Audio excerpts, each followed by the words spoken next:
जय हिंद दोस्तों, welcome to EP academy. Today we are going to discuss about chapter number 7, that is conservation of plants and animals। देखिए, आज हम लोग पढ़ेंगे कि प्लांट्स और एनिमल स्पीशीज को किस तरीके से प्रोटेक्ट किया जाता है या किस तरीके से उनको कंजर्व किया जाता है, इसके बारे में आज हम इस चैप्टर में पढ़ेंगे। लास्ट क्लास में हम लोगों ने, जब हम लोग क्लास 7 पढ़ रहे थे, तो उसमें एक चैप्टर हमने पढ़ा था फॉरेस्ट अवर लाइफलाइन। उस चैप्टर में हमने देखा था कि कुछ बच्चे एक फॉरेस्ट को विजिट करने के लिए गए थे, एक फॉरेस्ट में, जहाँ पर उन्हें अलग अलग स्पीशीज के प्लांट्स, इसके अलावा अलग अलग तरीके के एनिमल्स उनको देखने को मिले। इस चैप्टर में हम पढ़ेंगे कि ये जो फॉरेस्ट है, जो कि एक तरीके से प्लांट्स का या एनिमल्स का जो घर है, उसको क्यों प्रोटेक्ट किया जा रहा है या उसको क्यों कंजर्व किया जा रहा है, या हमारे देश में जो नेशनल पार्क्स बनते हैं या जो वाइल्ड लाइफ सेंचुरीज बनते हैं, इसका इंपॉर्टेंस क्या है। What is the importance of this. देखिए, इन द लास्ट चैप्टर उन्होंने जो लास्ट क्लास में जब हम पढ़ रहे थे 7th क्लास की साइंस की बुक में, तो उसमें उन्होंने देखा और अपने एक्सपीरियंस को उन्होंने शेयर किया कि उन्होंने इतने सारे अलग अलग प्लांट्स देखे, अलग अलग एनिमल्स उन्होंने देखे जंगल के अंदर। तो इस चीज की जरूरत क्यों पड़ रही है, why do we conservation, why there is the conservation of plants and animals. देखिए, बेसिकली इसका रीजन है कि धीरे धीरे जो फॉरेस्ट लैंड है उसका धीरे धीरे रिडक्शन हो रहा है। जैसे अगर हम बात करें आज से अप्रोक्सीमेटली 100 या 200 ईयर्स पहले, तो उस टाइम पर जितना हमारा फॉरेस्ट एरिया था, आज की डेट में उतना फॉरेस्ट एरिया नहीं बचा है। रीजन क्या है? डिफॉरेस्ट्रेशन। डिफॉरेस्ट्रेशन का मतलब होता है जंगलों को काटना। लगातार देखा जाए तो जो फॉरेस्ट है उसको काटा जा रहा है। इससे अल्टीमेटली हो क्या रहा है कि जो फॉरेस्ट पे जो भी चीजें डिपेंडेंट हैं, जैसे प्लांट्स हैं, एनिमल्स हैं, उनकी लाइफ पर इसका बहुत बड़ा इफेक्ट पड़ रहा है। तो इसीलिए अब प्लांट्स और एनिमल्स को कंजर्व करने के लिए नेशनल पार्क्स और वाइल्ड लाइफ सेंचुरीज बनाए जा रहे हैं। कई सारे नेशनल पार्क्स हमारे इंडिया में हैं, कई सारी वाइल्ड लाइफ सेंचुरीज हैं, कई सारे प्रोजेक्ट्स चलाए जा रहे हैं, कई सारे रिजर्व्स रखे गए हैं पर्टिकुलर एनिमल्स के लिए, उन एनिमल्स के लिए जो एनिमल्स पूरी तरीके से विलुप्त हो रहे हैं। तो इस चैप्टर में हम समझेंगे कि what is the reason behind, कि भाई कंजर्वेशन हमें क्यों करना पड़ रहा है प्लांट्स और एनिमल्स का, और कंजर्वेशन करने के क्या क्या तरीके अभी तक गवर्नमेंट ने अपनाए हैं। तो सबसे पहले अगर हम बात करें तो सबसे पहले बात करते हैं हम डिफॉरेस्ट्रेशन की। सबसे पहले हम बात करते हैं डिफॉरेस्ट्रेशन की। देखिए, अब सबसे पहले हमें समझना होगा कि ये डिफॉरेस्ट्रेशन है क्या और इसका कारण क्या है। देखिए, कई सारी वेराइटीज के प्लांट्स और एनिमल्स एग्जिस्ट करते हैं हमारे अर्थ में। एक तरीके से वो वेलबींग है और मैन काइंड के सर्वाइवल के लिए उन प्लांट्स का और एनिमल्स का एग्जिस्ट होना जरूरी है। तो जब भी कभी डिफॉरेस्ट्रेशन होता है तो सबसे ज्यादा उन्हीं ऑर्गेनिजम्स के सर्वाइवल पर मेजर थ्रेट होता है। डिफॉरेस्ट्रेशन का मतलब है क्लियरिंग ऑफ फॉरेस्ट, मतलब जंगलों को काट करके और उस लैंड को यूटिलाइज करना फॉर अदर पर्पस। जैसे अगर हम बात करें, यहाँ पर आप एक इमेज देखेंगे, ये देखिए, यहाँ पर इस फॉरेस्ट में लकड़ियों को काटा गया है, तो ये एक तरीके का डिफॉरेस्ट्रेशन है। तो अब ये डिफॉरेस्ट्रेशन का मतलब क्या है कि जंगलों को काटना और उसके लैंड को किसी और चीज में यूटिलाइज करना, किसी और पर्पस में। अब उसके हम देखेंगे कई सारे पर्पस होते हैं डिफॉरेस्ट्रेशन की। तो सबसे पहले अगर हम बात करें तो सबसे पहले जो इसका जो होता है, that is procuring land for cultivation. देखिए, जैसे जैसे हमारे वर्ल्ड की पॉपुलेशन बढ़ती जा रही है, वैसे वैसे फूड की एसेंशियल्स जो हैं उसकी डिमांड भी बढ़ती जा रही है। क्योंकि भाई अगर जैसे जैसे पॉपुलेशन बढ़ेगी, जाहिर सी बात है हर व्यक्ति को जीने के लिए खाने की ज़रूरत है, फूड की ज़रूरत है। और उसको वो फूड मिले उसके लिए पर्याप्त मात्रा में फूड का प्रोडक्शन ज़रूरी है, ताकि पॉपुलेशन में जितने भी लोग हैं उनको अच्छे से खाना मिल पाए। इसके लिए उसका प्रोडक्शन भी ज़रूरी है। अब एग्रीकल्चर लैंड चूंकि लिमिटेड है, तो जाहिर सी बात है कि एक लिमिट क्वांटिटी ही फूड प्रोडक्शन हो सकता है। तो धीरे धीरे क्या किया जा रहा है, जैसे जैसे पॉपुलेशन बढ़ती जा रही है, तो जंगलों को काट के उस एरिया में एग्रीकल्चर किया जा रहा है। मतलब एग्रीकल्चर एक्टिविटीज जो हो रही हैं वो जंगलों को काट के हो रही हैं। बहुत सारा जंगल का परसेंटेज इसलिए भी कम किया गया कि लैंडों का कल्टीवेशन हो, लैंड फॉर कल्टीवेशन एग्रीकल्चर के लिए। फिर इसके अलावा कोई फैक्ट्री लगानी है या कहीं हाउसेस बिल्डअप करने हैं तो उसके लिए भी जंगलों को काटा गया। क्योंकि देखिए, जैसे जैसे पॉपुलेशन बढ़ रही है, खाने के साथ साथ वैसे वैसे एक पर्टिकुलर ह्यूमैन काइंड को स्पेस भी चाहिए होता है रहने के लिए। तो जैसे जैसे पॉपुलेशन बढ़ रही है, जाहिर सी बात है स्पेस भी इंक्रीज होगा। तो धीरे धीरे वो स्पेस किस तरफ एंटर करेगा, वो फॉरेस्ट की तरफ एंटर करेगा। क्लियर। फिर इसके अलावा लकड़ियों का इस्तेमाल फर्नीचर बनाने में या बेड्स बनाने में भी यूज किया जाता है। तो वो कौन सी लकड़ी होती है, वो सब जंगल की लकड़ियां होती हैं। तो उसके लिए भी पेड़ काटे जाते हैं। तो ये सारे वो कॉजेज हैं जो कि मैन के द्वारा या मैन मेड के द्वारा, ह्यूमन बींग्स के द्वारा किए जाते हैं। स्पेशली तीन रीजंस हैं। एक तो एग्रीकल्चर करना, दूसरा हाउसेज या फैक्ट्रीज को बिल्टअप करना, और तीसरा फर्नीचर बनाना। क्लियर। अब इसमें डिफॉरेस्टेशन के कुछ नेचुरल कॉज भी होते हैं। जैसे आपने देखा हो कई बार जंगलों में आग लग जाती है, फॉरेस्ट में बहुत ज़्यादा आग लग जाती है, तो उसके कारण भी डिफॉरेस्टेशन हो जाता है। या कहीं जंगलों में बहुत सूखा पड़ जाता है, जैसे बहुत ज़्यादा सूखा पड़ जाता है, तो उस केस में भी क्या होने लगता है, डिफॉरेस्टेशन। तो आप समझ में आया कि डिफॉरेस्टेशन क्यों होता है और ये इसके कॉजेस क्या क्या है। क्लियर। नाउ अब हम इसके बाद हम समझते हैं कि इस डिफॉरेस्टेशन के कॉन्सिक्वेंस क्या होते हैं।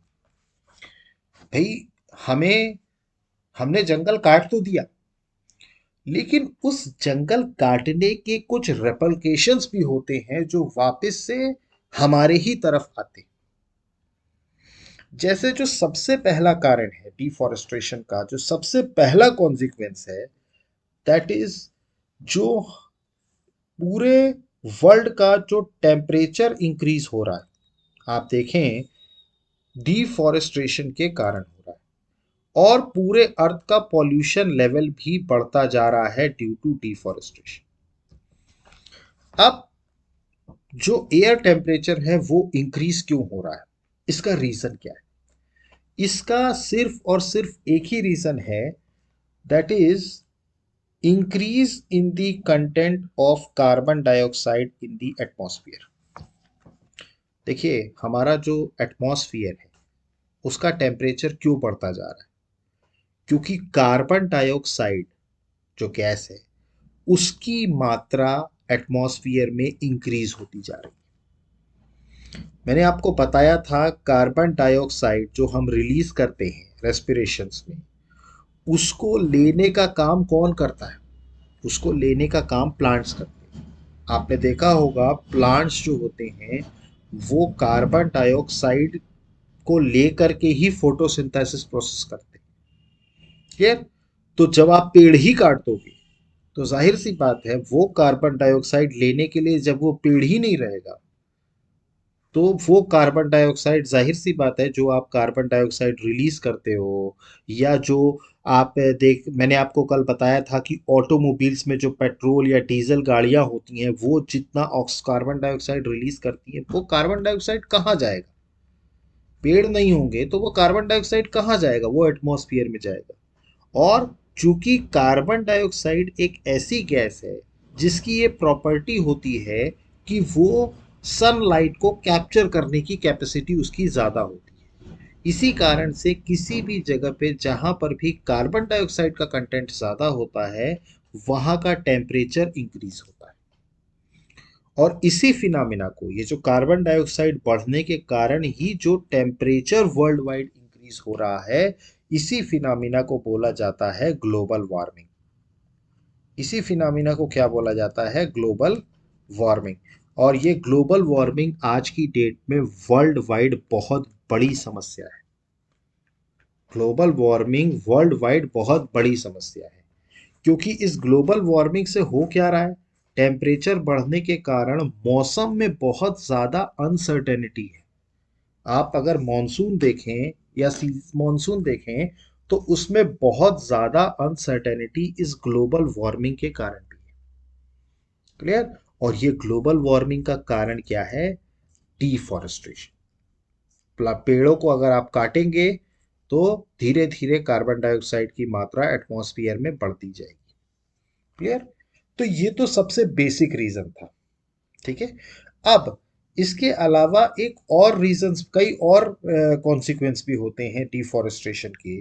जैसे अगर हम बात करें तो डिफॉरेस्टेशन होने के कारण जो ग्लोबल वार्मिंग तो होती है, ठीक है, इसके अलावा ये जो टेम्परेचर इंक्रीज होता है ना अर्थ का, ये क्या करता है? वाटर साइकिल को भी डिस्टर्ब कर देता है, जिसके कारण रेनफॉल भी रिडक्शन होता है।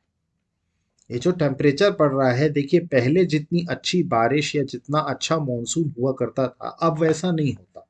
रीजन उसका सिर्फ इतना ही है, there is a increase in the temperature, और इसी के कारण कई बार सूखा भी पड़ता है। कई बार सूखा भी पड़ता है। इसके अलावा एक और रीजन भी होता है डिफॉरेस्टेशन का।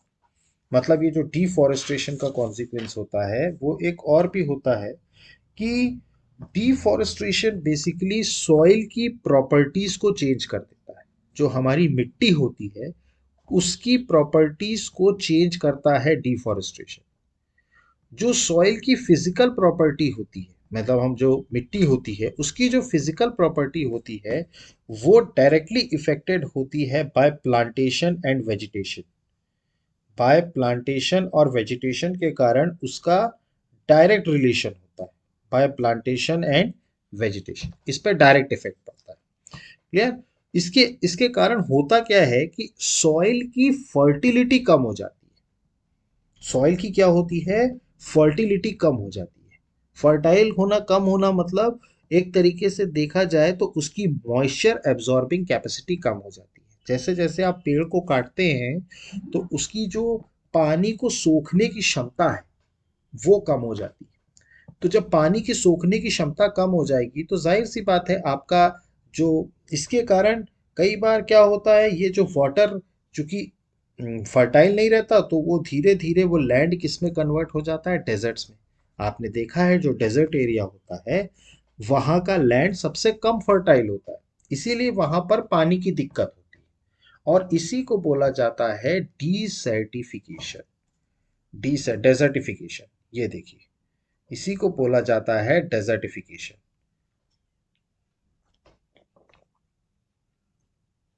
एक्सक्यूज मी, या इसी को बोला जाता है डेजर्टिफिकेशन। क्योंकि होता क्या है, डिफॉरेस्टेशन के कारण जो हमारी फर्टाइल लैंड है, ठीक है, वो धीरे धीरे क्या होती है, उसकी फर्टिलिटी कम हो जाती है। ठीक है, और इसी को इस और ये जो लैंड होता है वही कन्वर्ट हो जाता है इनटू डेजर्ट। अब डिफॉरेस्टेशन के कारण एक और चीज भी होती है। मैंने आपको बताया सॉइल का मॉइस्चर कंटेंट, मतलब सॉइल की वाटर होल्डिंग कैपेसिटी भी कम हो जाती है। और ये जो मूवमेंट होता है वाटर का, यही क्या क्रिएट कर देता है? फ्लड। फ्लड मतलब जो आपका बाढ़ आती है। क्लियर? क्योंकि देखिए अगर वाटर होल्ड कर लेगा सॉइल, ठीक है, तो बाढ़ आने की या पानी को डिस्ट्रीब्यूट होने के चांसेस नहीं होंगे। लेकिन चूंकि वो उसकी वाटर होल्डिंग कैपेसिटी कम हो जाती है, इसी कारण से फ्लड आता है। ठीक?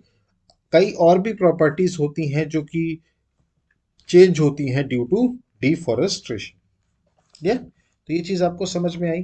तो डिफॉरेस्टेशन क्या होता है आपको समझ में आया, कॉन्सिक्वेंसेस के क्या क्या हैं, ये चीज आपको क्लियर हुई। और भी कई सारे कॉन्सिक्वेंस होते हैं, जैसा मैंने आपको बताया था ग्लोबल वार्मिंग के कारण फिर लैंड भी स्पॉइल्ड होती है, फिर प्लांट्स और एनिमल्स भी मरते हैं, जाहिर सी बात है जब आप पेड़ जंगल काटेंगे तो जाहिर सी बात है कि चूंकि प्लांट्स और एनिमल्स उसी चीज़ पे डिपेंडेंट हैं, इसलिए वहाँ पर भी उसका इफेक्ट पड़ता है। इसके अलावा जो ट्राइबल पीपल्स होते हैं, देखिए ट्राइबल पीपल्स मतलब आदिवासी लोग। आदिवासी लोग बेसिकली जंगल में ही रहते हैं और वो जंगल के ही रिसोर्सेज पर डिपेंडेंट होते हैं। अगर आप जंगल काटेंगे तो जाहिर सी बात है कि उनके रिसोर्स पर भी इफेक्ट होगा। ठीक है, और भी कई सारे कारण हैं। These are the consequence of deforestation. Next अगर हम बात करें तो नेक्स्ट है हमारा conservation of forest and wildlife. अब चूंकि ये डिफॉरेस्टेशन बहुत ज़्यादा इंक्रीज हुआ, जिसका इफेक्ट डायरेक्टली हमारे सबसे ज़्यादा हमारे एनवायरनमेंट के ऊपर पड़ा। इसीलिए अब जितनी भी वर्ल्ड की जितनी भी गवर्नमेंट्स हैं वो इस चीज़ पर ध्यान दे रही हैं कि एनवायरनमेंट पे ये जो इफेक्ट पड़ा है इसको कम किया जाए। इसको क्या किया जाए, कम किया जाए। तो जाहिर सी बात है कि जितनी भी गवर्नमेंट्स हैं उन्होंने अब क्या करना शुरू कर दिया, उन्होंने कंजर्वेशन शुरू कर दिया फॉरेस्ट का और वाइल्ड लाइफ का।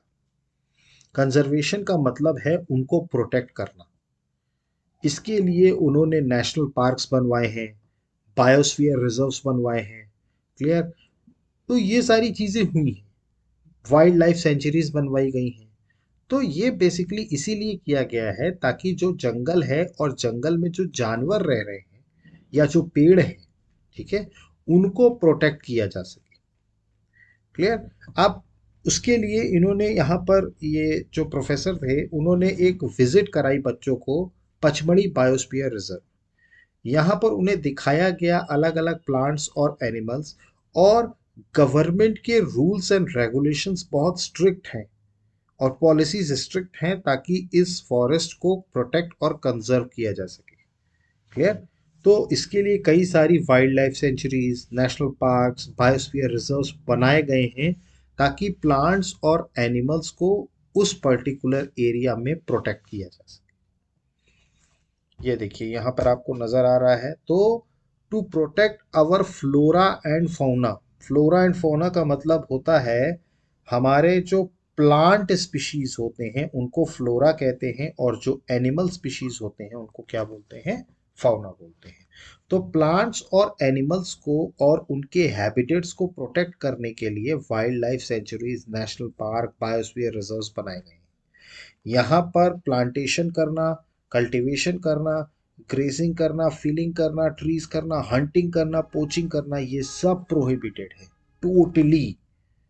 यहाँ पर आप किसी भी प्लांट को या एनिमल को छेड़ नहीं सकते, क्योंकि गवर्नमेंट की स्ट्रिक्ट गाइडलाइंस और रूल्स के अकॉर्डिंग ही ये सारे एरियाज डेवलप किए गए।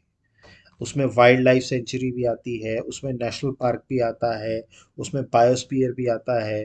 यहाँ पर अगर हम बात करें तो wildlife sanctuary area where animals are protected from any disturbance to them and their habitat. फिर इसके अलावा नेशनल एरिया, नेशनल पार्क क्या है, एरिया है जो रिजर्व किया गया है फॉर वाइल्ड लाइफ। अब वाइल्ड लाइफ यहाँ पर अगर हम वाइल्ड लाइफ सेंचुरी की बात करें तो यहाँ पर एनिमल्स की बात हो रही है, बट यहाँ पर प्लांट्स को और एनिमल्स दोनों के लिए लागू किया गया है नेचुरल रिसोर्स को प्रोटेक्ट करने के लिए। वैसे ही बायोस्फीयर रिजर्व भी होता है जहाँ पर wild life, plants, animals, resources और ट्रेडिशनल लाइफ जो ट्राइबल पीपल्स की होती है, लिविंग इज दैट एरिया, उनको क्या किया जा रहा है, कंजर्व करने के लिए बायोस्फीयर रिजर्व्स बनाए गए हैं। अब अगर हम बायोस्फीयर की बात करें तो बायोस्फीयर वो पार्ट होता है अर्थ का जहाँ पर लिविंग ऑर्गेनिज्म सपोर्ट करते हैं या एग्जिस्ट करते हैं। ठीक है। जैसे बायोलॉजिकल डाइवर्सिटी अगर देखा जाए तो बहुत सारे ऑर्गेनिजम्स एग्जिस्ट करते हैं ऑन दी अर्थ, इसीलिए हमारे यहाँ बायोलॉजिकल बहुत ज़्यादा डाइवर्सिटी है। जैसे अगर आप देखें तो कई जे ऐसे जानवर हैं जो आपको सेंट्रल इंडिया में मिलेंगे, लेकिन वही अगर आप वेस्ट तरफ जाते हैं, गुजरात या राजस्थान तरफ, तो वहाँ पर आपको कुछ अलग ही एनिमल्स देखने को मिलेंगे या कुछ अलग ही प्लांट्स देखने को मिलेंगे। फिर आप नॉर्थ साइड जाएंगे तो वहाँ पर कुछ अलग दिखेगा, ईस्टर्न साइड जाएंगे तो आपको वहाँ कुछ अलग दिखेगा, सदर्न जाएंगे तो कुछ अलग दिखेगा। तो there is lot of diversity in our biological system. यार बहुत सारे तरीके के प्लांट्स और एनिमल्स मिलते हैं। क्लियर। तो ये देखिए आपको ये यहाँ पर नज़र आ रहा है, ये हमारा जो फॉरेस्ट है, ठीक है, ये नेशनल पार्क है हमारा जहाँ पर प्लांट्स को और एनिमल्स को प्रोटेक्शन के लिए उनका ये एरिया बनाया गया है ताकि वो प्रोटेक्ट रहें। फिर आपको यहाँ पर ये वाइल्ड लाइफ सेंचुरी नज़र आ रही है, ये भी प्रोटेक्शंस के लिए बनाई गई है। क्लियर।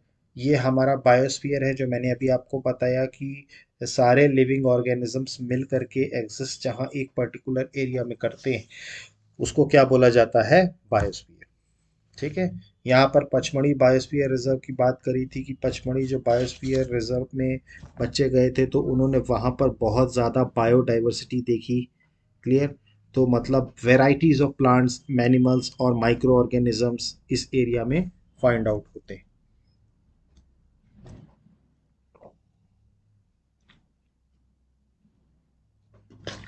I am sorry. अब यहाँ पर जो पचमढ़ी बायोस्फीयर रिजर्व की बात हुई उसमें एक नेशनल पार्क है। अगर आप देखें तो ये सतपुड़ा नेशनल पार्क, और इसके अलावा दो वाइल्ड लाइफ सेंचुरीज भी हैं, बोरी और पचमढ़ी। क्लियर। आप कभी भी मौका मिले तो जाइएगा एक बार पचमढ़ी बायोस्फीयर रिजर्व देखने, बहुत अच्छी जगह है। ये उसकी इमेज है पचमढ़ी बायोस्फीयर रिजर्व की। तो ये था पचमढ़ी बायोस्फीयर रिजर्व। नेक्स्ट अगर आप बात करें फ्लोरा एंड फौना की, मैंने अभी आपको बताया कि फ्लोरा का मतलब होता है प्लांट स्पीशीज और फ्लोना का मतलब होता है एनिमल स्पीशीज। जैसे जैसे आप पर्टिकुलरली किसी एरिया में अगर आप जाते हैं तो वहां पर आपको एक डेफिनेट प्लांट्स या डेफिनेट एनिमल स्पीशीज नजर आती है। जैसे अगर हम बात करें तो फॉरेस्ट के अंदर, देखिए फॉरेस्ट अपने इंडिया में हर तरफ है। ठीक है। चाहे आप नॉर्थ जाइए चाहे साउथ जाइए, साउथ में भी आपको फॉरेस्ट मिलेगा, नॉर्थ में भी आपको फॉरेस्ट मिलेगा। बट फर्क ये है कि जो प्लांट्स और एनिमल स्पीशीज आपको साउथ में मिलेंगे वो प्लांट्स और एनिमल स्पीशीज आपको नॉर्थ में नहीं मिलेंगे। तो एक पर्टिकुलर एरिया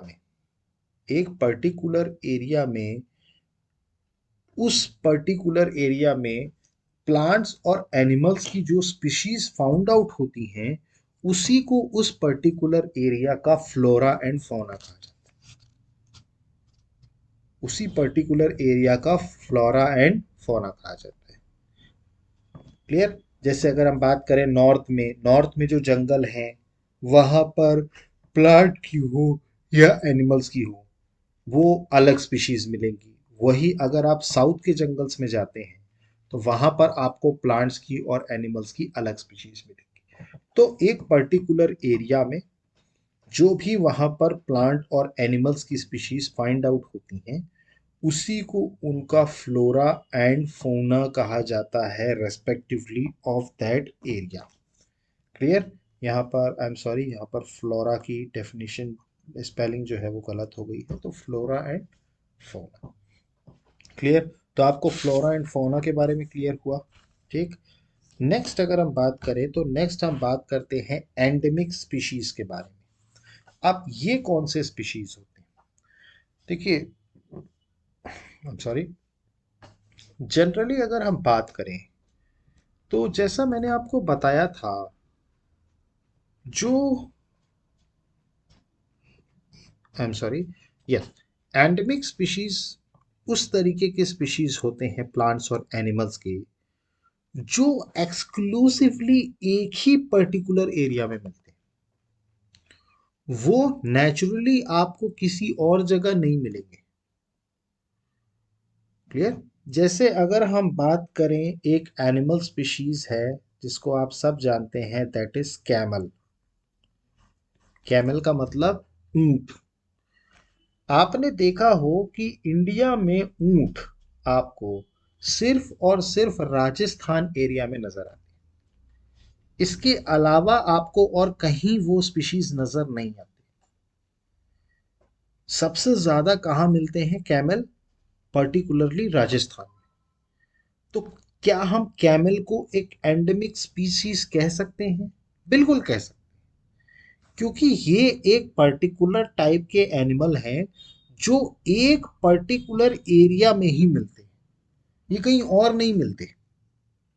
ये जैसे अगर मैं यहाँ पर आपको इमेज दिखाऊं तो पचमढ़ी की बायोस्फीयर रिजर्व में उसका एक पर्टिकुलर फौना भी है और फ्लोरा भी है। जैसे यहाँ पर अगर आप देखें तो ये एक वाइल्ड मैंगो का पेड़ है। ये वाइल्ड मैंगो का जो पेड़ है, ये आपको सिर्फ पचमढ़ी बायोस्फीयर रिजर्व में मिलेगा, बाकी ये पेड़ आपको कहीं और नहीं मिलेंगे। तो ये क्या हो गया, ये एंडेमिक स्पीशीज हो गया।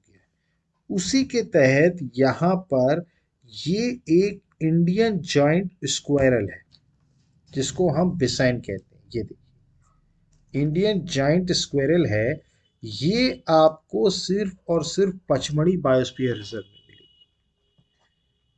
तो जब भी कभी कोई पर्टिकुलर फ्लोरा या फौना एक किसी पर्टिकुलर एरिया में मिलता है, तो उसको एंडेमिक स्पीशीज कहा जाता है। उसको क्या बोला जाता है, एंडेमिक स्पीशीज।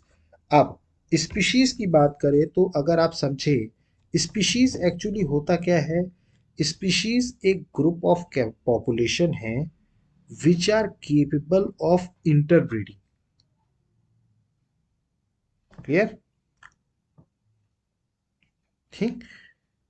अब स्पीशीज उनको इसीलिए बोला जाता है क्योंकि उनके जो मेंबर्स होते हैं, पर्टिकुलरली अगर हम स्पीशीज की बात करें तो उनके जो मेंबर्स होते हैं उनकी एक कॉमन कैरेक्टरिस्टिक्स होती है। उनकी क्या होती है, एक कॉमन कैरेक्टरिस्टिक्स। क्लियर है आपको? ठीक। तो ये है हमारा एंडेमिक स्पीशीज। अब बात करते हैं वाइल्ड लाइफ सेंचुरी। जैसा मैंने आपको बताया था, प्लांट्स और एनिमल्स को प्रोटेक्ट करने के लिए और उनको कंजर्व करने के लिए जो गवर्नमेंट के द्वारा बनाई हुई जगह हैं, उसी को बोला जाता है वाइल्ड लाइफ या natural park. Wild life sanctuaries की बात करें तो ये रिजर्व फॉरेस्ट होते हैं जो कि प्रोटेक्शन और सुइटेबल लिविंग कंडीशंस प्रोवाइड करते हैं टू वाइल्ड एनिमल्स। क्लियर? ठीक। अब यहाँ पर अगर हम बात करें तो कुछ पर्टिकुलर एक्टिविटीज ही वाइल्ड लाइफ सेंचुरी में अलाउड है। जैसे अगर आप चाहें तो फायरवुड के लिए लकड़ी वहाँ से ले सकते हैं, या आप कुछ प्लांट्स अगर आप चाहें जो मेडिसिनल प्लांट्स हैं उनको कलेक्ट किया जा सकता है। ठीक है। तो इसके अलावा भी अगर देखा जाए तो जो लोग हैं, मतलब wild life sanctuary actually reserve forest तो है, प्रोटेक्शन के लिए है, लेकिन यहाँ पर उतने रूल्स एंड रेगुलेशंस नहीं हैं जितने नेशनल पार्क में। नेशनल पार्क एक ऐसा पार्क होता है जो कि पर्टिकुलरली वहां पर आप कुछ भी नहीं कर सकते, और ये नेशनल गवर्नमेंट के अंतर्गत आता है। ठीक है। चाहे नेचुरल हो, सेमी नेचुरल हो या डेवलप्ड लैंड हो, वो रिजर्व होता है। ठीक है। और नेशनल पार्क में नो पोचिंग, नो हंटिंग, कुछ भी स्ट्रिक्टली प्रोहिबिटेड है। एंड उसके ऊपर क्रिमिनल केसेस भी चलते हैं जो वहां पर जाकर के एनिमल्स को या प्लांट्स को हार्म करते हैं। और तो इसीलिए आपको पूरे देश में हर जगह, आपको हर स्टेट में आपको नेशनल पार्क्स मिलेंगे। तो वो एक तरीके से बड़ा एरिया होता है और वहां पर रूल्स एंड रेगुलेशंस ज्यादा होते हैं in comparison to wildlife century.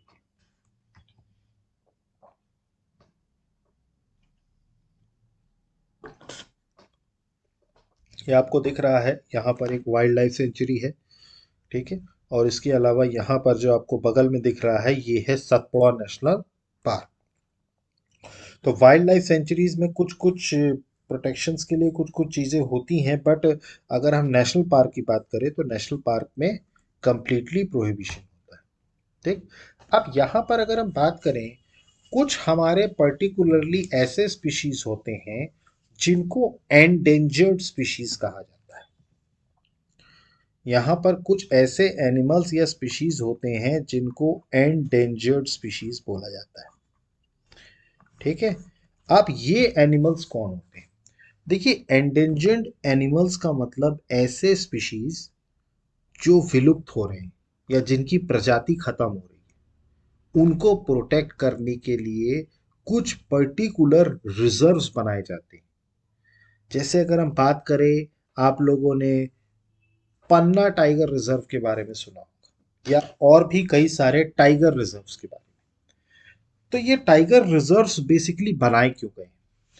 देखिए, टाइगर रिजर्व बेसिकली इसीलिए बनाए गए हैं क्योंकि टाइगर वो स्पीशीज हैं जो धीरे धीरे धीरे धीरे कम हो रहे थे या खत्म हो रहे थे। एक टाइम पर आपको याद होगा कि हमारे देश में टोटल 1411 टाइगर्स रह गए थे।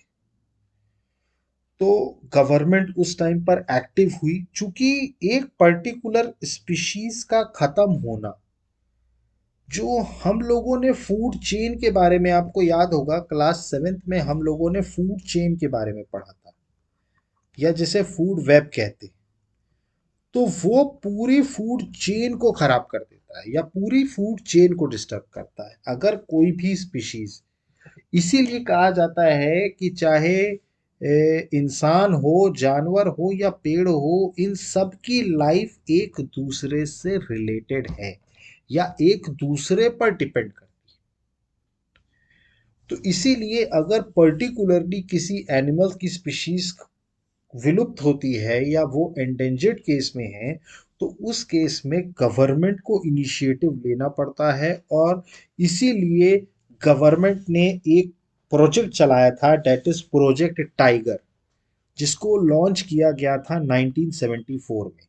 वो सिर्फ इसीलिए किया गया था कि टाइगर की प्रजाति को बचाने के लिए, जिससे स्ट्रिक्ट तौर पर हंटिंग टाइगर की या जो पोचिंग पहले होती थी टाइगर की, उन सारी चीज़ों को कंप्लीटली प्रोहिबिट किया गया है।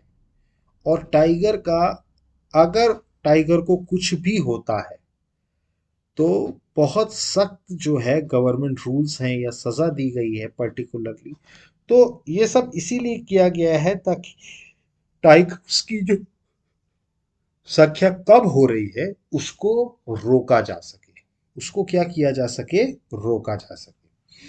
तो इसके लिए कई सारे प्रोजेक्ट टाइगर्स बनाए गए हैं। अब टाइगर के अलावा कुछ और भी एनिमल्स हैं जो विलुप्त हो रहे हैं, उनको भी बचाने के लिए, जैसे जो वाइल्ड बफेलो हैं, या हम बारहसिंघा की बात करें, या हम एलिफेंट्स की बात करें, या हम लॉयंस की बात करें, तो ये सब भी ऐसे एनिमल्स हैं जो धीरे धीरे धीरे धीरे खत्म हो रहे हैं।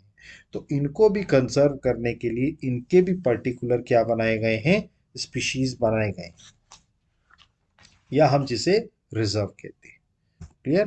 तो चाहे टाइगर हो, चाहे वाइल्ड बफेलो हो, चाहे वो बारहसिंगा हो, इन सारे एनिमल्स को वापस से इनको संख्या इनकी इंक्रीज करने के लिए या इनकी संख्या को बढ़ाने के लिए जो रिजर्व्स बनाए गए हैं वो बनाए गए। क्लियर हुआ आपको ये? ठीक। नेक्स्ट अगर हम बात करें तो हम बात करते हैं अब एक नए कंसेप्ट की, that is red data book. अब ये रेड डाटा बुक बेसिकली है क्या? देखिए, रेड डाटा बुक एक्चुअली एक रिकॉर्ड है जो कि इंटरनेशनल लेवल पर मेंटेन किया जाता है उन एनिमल्स और प्लांट्स के बारे में। इसमें मेंशन होता है रिकॉर्ड उन एनिमल्स और प्लांट्स के बारे में जिनकी प्रजाति विलुप्त हो रही है, जो एंडेंजर्ड कंडीशन में है। मतलब उनकी प्रजाति के लिए अगर ध्यान नहीं दिया गया तो उनकी प्रजाति कुछ टाइम बाद बिल्कुल विलुप्त हो जाएगी। जैसे आपको याद हो, पहले के समय में अफ्रीका में डायनासोर्स पाए जाते थे। तो जैसे जैसे डायनासोर्स मरते रहे तो उनकी प्रजाति धीरे धीरे धीरे धीरे विलुप्त होती गई। तो रेड डाटा बुक बेसिकली एक बुक है जो इंटरनेशनल लेवल पर ऑर्गेनाइजेशन मेंटेन करते हैं। इसमें उन प्लांट्स और एनिमल्स के बारे में रिकॉर्ड होता है जो एंडेंजर्ड होते हैं, मतलब जिनको ऊपर खतरा होता है। क्लियर? इंडिया में भी एक रेड बुक जो है वो प्लांट्स और एनिमल्स के लिए होती है। नेक्स्ट अगर हम बात करें तो वो है माइग्रेशन। देखिए, माइग्रेशन बेसिकली होता क्या है, जब कोई एनिमल एक जगह से दूसरी जगह ट्रांसफर होता है तो उसको हम बोलते हैं माइग्रेशन। जैसे आपने देखा हो कई बार बर्ड्स जो बहुत ज़्यादा हवा में फ्लाई करती हैं, माइग्रेटरी बर्ड्स, वो एक जगह से दूसरी जगह ट्रांसफर हो जाती। मतलब सीजन टू सीजन जैसे जैसे एनवायरनमेंट चेंज होता है, वो हवा में उड़ते हुए एक एरिया से दूसरे एरिया में चली जाती हैं, तो उन बर्ड्स को माइग्रेटरी बर्ड्स बोला जाता है। उन बर्ड्स को क्या बोला जाता है? माइग्रेटरी बर्ड्स, जो एक जगह से दूसरी जगह ट्रैवल करती हैं।